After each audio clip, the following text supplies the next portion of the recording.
students are not going back until Wednesday. The school, along with all the others in the district, closed Thursday and Friday because of flooding issues after all that rain we got last week. Over the weekend, the district extended Laney's closure, but this time because of COVID cases. That's right. Cindy Heiberger's live outside the school with more on the district's decision. Well, Richard, 10%, that seems to be the district magic number. They say if 10% of a school's population is absent due to COVID, that tells them they should maybe close down a school. Well, here at Laney High School, only 4 people in the entire building currently have coronavirus, but the district says dozens more have been told to self-quarantine.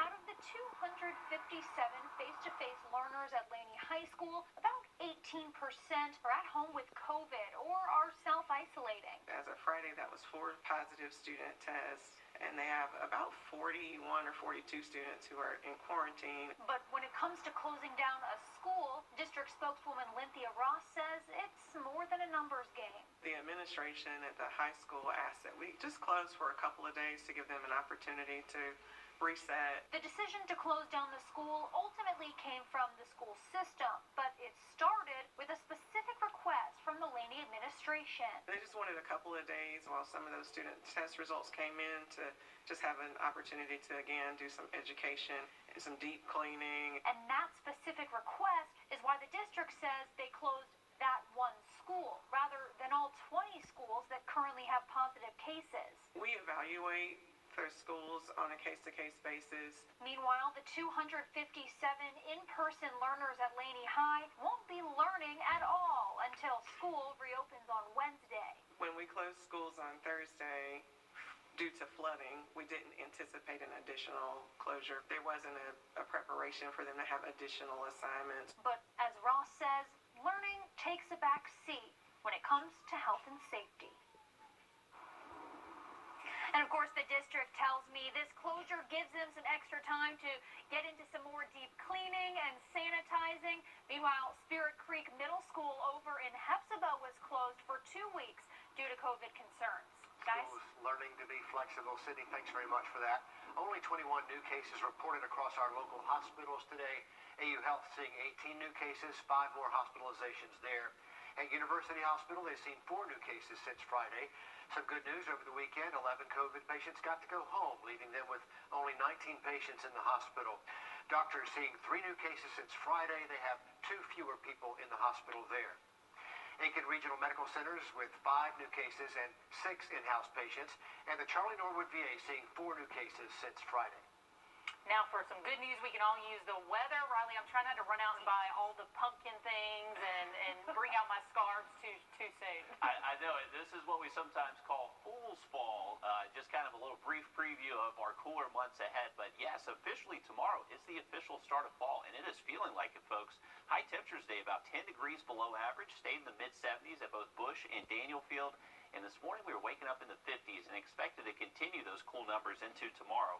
Our current temps are anywhere from the upper 60s to around the mid-70s in the warmer spots. But through this evening, cooling off very efficiently thanks to clear skies. And we should see these lows bottom back out at least into the mid to low 50s. So some fantastic weather continuing for the first day of fall. Have a look at some higher rain chances later this week coming up. No complaints today, Riley. Thank you. The city of Augusta mourning the loss of one of its longtime employees. The Parks and Rec and the Recreation and Parks Department announcing on Facebook today, interim director Ron Hawk passed away. Hawk had 23 years with the department. For years, he served on and off as the interim director there. The department says Hawk's dedication to Augusta will be greatly missed. The community also mourning the death of Richmond County Sergeant Charles Norton. The veteran sheriff's deputy passed away Sunday from complications of COVID-19. This marks the first coronavirus death in the line of duty for the agency. Will Rio spoke to Sergeant Norton's family about the impact he left on our area. We have just begun to start the ball rolling to get this, to be able to lay him to rest. Richmond County Sergeant Charles Norton battled COVID-19 for months, but on Sunday, he died from complications. This was so unexpected. So unexpected. Norton served Richmond County as a deputy for 22 years and loved what he did. He made them feel so comfortable He made them feel so much safer. Norton worked as a field operations officer. It's where he felt he could help the most people, and his service to his community often carried on past his shift. He was the one that kept us going, kept the church open, and kept the church together. The pastor of the South Augusta Church of Christ says Charles can never be replaced. There's going to be a big hole that nobody can fill, I don't think, but nobody else could take, no one person or two people can take their place because they were great servants. Norton's wife says Charles was a good Christian man and has one message for anyone who knew her husband. God know what he was doing. God know what he was doing. And if they say that Charles touched their lives, let his memory live on positive. Will Rio, on your side. And the Norton family tells us Charles also served our country for 20 years in the U.S. Army. Just a class act, and our thoughts and our prayers are certainly with his family. And if you want to get tested for COVID-19, there are some free opportunities to do that this week. Such an important thing to do. Tomorrow and Thursday, you can go to the Beck Complex on Jefferson Davis Highway in North Augusta. Also tomorrow, you can head to Bettis Academy Park in Edgefield. On Wednesday, Saluda Baptist Church will be open for testing, and Thursday, you can head to the Cooperative Research Center in Aiken. All of those testing sites will open from 9 to 1, and you don't need an appointment. They're making this very easy. It's free. You can just walk in. You should get your results back in 72 hours, so take advantage of some of those opportunities. So taking a look at the statewide... Very easy. It's free. You can just walk in. You should get your results back in 72 hours, so take advantage of some of those opportunities. So taking a look at the statewide coronavirus cases as they stand right now, just under 400 new cases in South Carolina, 13 more deaths there. In Georgia, a significant spike with nearly 1,200 new cases today and 3 more deaths. A week from today, people in the area can get tested for COVID-19 in a brand new way.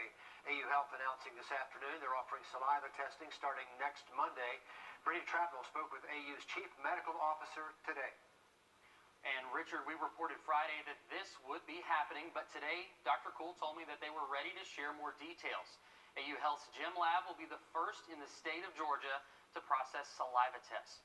AU's been working on getting this approval since May with the FDA, and they'll start transitioning their drive-up testing sites over to saliva testing starting later this week. Now, they'll be completely transitioned at their main downtown location by next Monday, but they won't be getting rid of those uncomfortable nasal tests completely. They still have to give those for those admitted to the hospital, but Dr. Kuhl says these new tests will be accurate. Saliva testing, when done properly, has the ability to be just as effective in terms of sensitivity at picking up COVID-19. We will maintain that very quick turnaround of 24 hours or less is what we're currently able to deliver. And Dr. Kuhl says that setting up the appointment for these tests is the same process, and when you go, make sure to avoid eating or drinking for an hour before the test. The search is still on for a suspect in the hit-and-run death of a local tow truck driver. A driver hit and killed Jason Willis Thursday morning while he was loading a car to tow on I-20 in McDuffie County. And troopers are still working to find that car that hit him and, of course, who was behind the wheel. But as Brady Trapnell reports, Jason's death is bringing to light how dangerous the job can be. Life behind the wheel of a tow truck is miles and miles of close calls. Sometimes make your heart skip a beat. Philip Deans Jr. says his heart skips a beat too often. He spent the past 10 years as a tow truck driver for his business, T-Dog Towing, because he loves helping people. Save the day, like Superman. Real-life heroes, like Jason Willis, he knew. Heartbreaking. Very heartbreaking. We have family as well that we have to go home to. According to AAA, a tow truck driver is killed every 6 days. GDOT data shows in McDuffie, Columbia, and Richmond counties since 2015, there were more than 200 plus hit and runs in general reported on I-20. Most people be on the phone not paying attention and stuff like that. But it's preventable. It's as easy as paying attention and showing respect. Please move over to the next lane or slow down to a speed that is safe. Yet oftentimes, all a tow truck driver can do is wear a vest, turn on his lights, and say a prayer. Pray, before I go to bed and when I get up. It be protected, in the hands. Reporting in Augusta, Brady Trotnell on your side. such an important message to move over. And that tow truck driver told us he wishes they would be considered first responders. He believes they would get much more respect out on the road. Also new at 6 o'clock, we're getting a first look at what the future of the North Augusta Greenway might look like. City leaders just sending us some renderings showing how it will connect folks to the alleyways of downtown North Augusta. Right now, City Council is getting an update on those preliminary designs. Council members are also talking about adding a boat dock at the new amphitheater. So a lot of potential changes coming to North Augusta's Riverwalk. We're going to bring you the latest details from the meeting tonight at 11. South Carolina voters have one. A string of thefts targeting people's cars across Columbia County, and it's starting to cost drivers a whole lot of money. We want to show you this map we were able to gather. These are all the places catalytic converters have been taken from cars just in the last 10 days alone. And deputies believe many of these may have happened all in the same night. But right now, deputies in Burke County are on the lookout for suspects doing the exact same thing. Nick Proto explains exactly what a catalytic converter is. When I start my car, sounds pretty normal. That's thanks to a catalytic converter, a car part you may have never even heard of. But thieves have, and now they're stealing these parts to make some easy money. Listen to what a car that doesn't have a converter sounds like. It's not any quieter inside the car either. This is the part that helps clean the exhaust in your car and helps muffle the noise. And it's becoming a hot commodity for thieves in Columbia County. There were 6 cars in our complex, not all cars in my place, but cars in the complex that were all taken in the same 30-minute time period. Matthew's report is one of 7 filed with the Columbia County Sheriff's Office between Wednesday and Friday of last week. Matthews has been in the business for nearly 40 years and says thieves want these parts for what's inside. 3 precious metals, platinum, palladium, and rhodium, used in electronics and jewelry. He says targeting these parts is pretty rare, but he's seen it before. It tends to be more common when the price of gold or those precious metals, platinum and palladium, are high. It gets to be more popular. And this doesn't take very long for the thieves. They go under the car, they look like a regular mechanic, but really they're stealing your parts. And within just 30 seconds, they've already done thousands of dollars in damage to your car.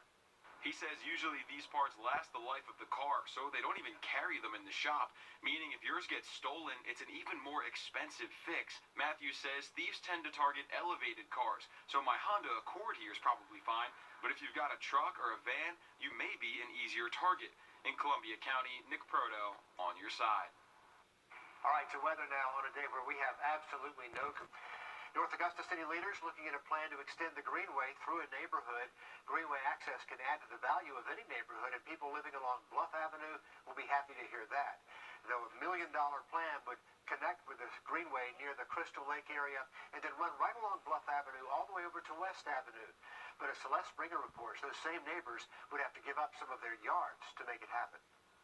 North Augusta City Council has plans for the first phase of connecting the Greenway to downtown. I'm all about the business community, and this is a way to make something that has just been purely recreational a way to help the business community and a way to further economic development.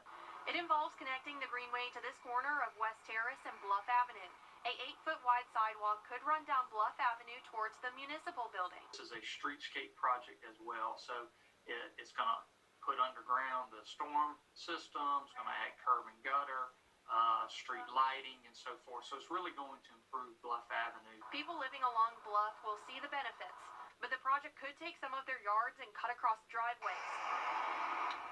Power lines along Bluff Avenue would go underground. Eva Beach, who lives on the corner near where the connector is supposed to go, is excited for the change. You have to get out and get a walk in once a day, and it's a pleasant place to be. I feel comfortable there. She's just hoping there will be more than just a crosswalk at the intersection. I'm hoping to see street lights out there, and perhaps even I'll put the word in for a caution light right out here. We could use that. Celeste Springer on your side. City leaders still have a lot to consider, including hearing from all the people who live along Bluff Drive. That's planned for upcoming council sessions, along with a discussion about a possible boat dock at the amphitheater. Well, a painting of the late Georgia